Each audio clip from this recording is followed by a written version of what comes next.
Tinakasan tuloy siya ng mga chicks. Teka mo, may kinabalang si Mundi ah. Inabot na ng hapon bago nagtagumpay ang batang stallion. Napagod tuloy siya. Aba, saan kaya pupunta si Mundi ah? Pinasok niyang teritoryo ng batang stallion. Kung basta siya parang sila doon, pero hindi siya uulong mas batang kabayo.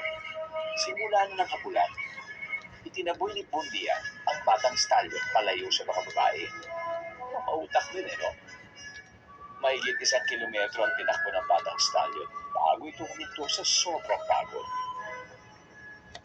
Pabalik na si Bundia sa kinaroroonan ng mga babae. Mas type pala ng mga ito ang lalaking may edad. Next year, ang titong kabayo magiging tatay na naman. Basta chismis, mabilis dyan ang mga marites. Lalo na kung ang topic ay love triangle sa showbiz. Sa social media, may kanya-kanyang analysis eh. Gusto nyo ba ng bagong issue? Ito makinig yun. Sa babae, in a relationship ng sabay sa dalawang lalaki. Naku, bakit? Mabuti pa alamin natin ang katotohanan sa likod ng mga intriga. Sa kwento amazing number 2, Boy sa Lisi. Ang susunod na weirdo bida wala pa rin sa Asia ay pinangalan sa sikat na cherry blossoms ng Japan. Ito ang Japanese cherry salmon. Nagpupunay po na sila tuwing bumabalik sa ilog kung saan sila ipinangalan. Bago makarating ang pupuntahan, kailangan muna nilang masurvive ang mga gutom na bear. Malakas na agos ng tubig at mapapangis na ibon. Mga astig lang ang nakaliligtas. Pero wait, paulit-ulit na nangyayari sa mga salmon ha.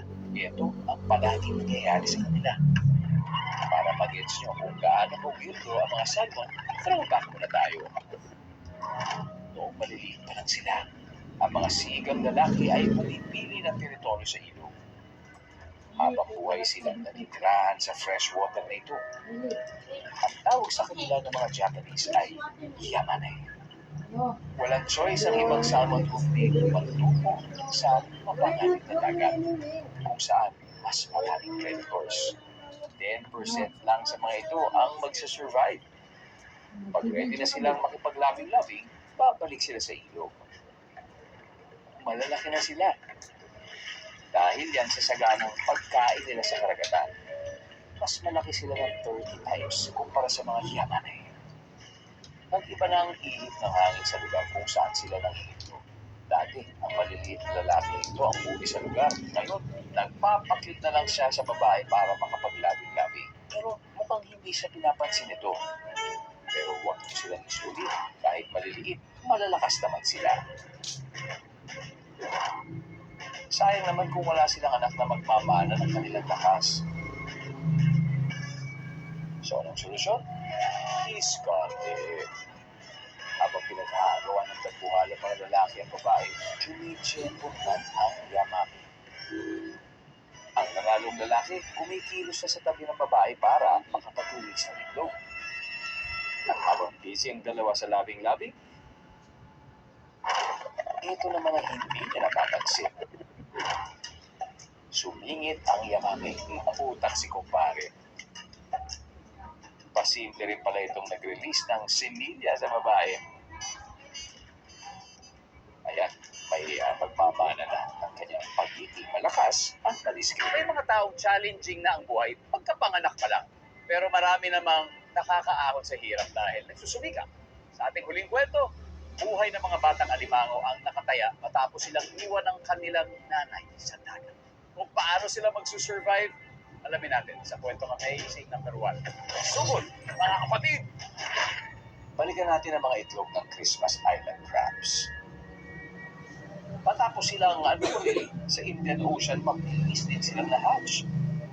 Isang buwang mananatili sa dagat ang larvae.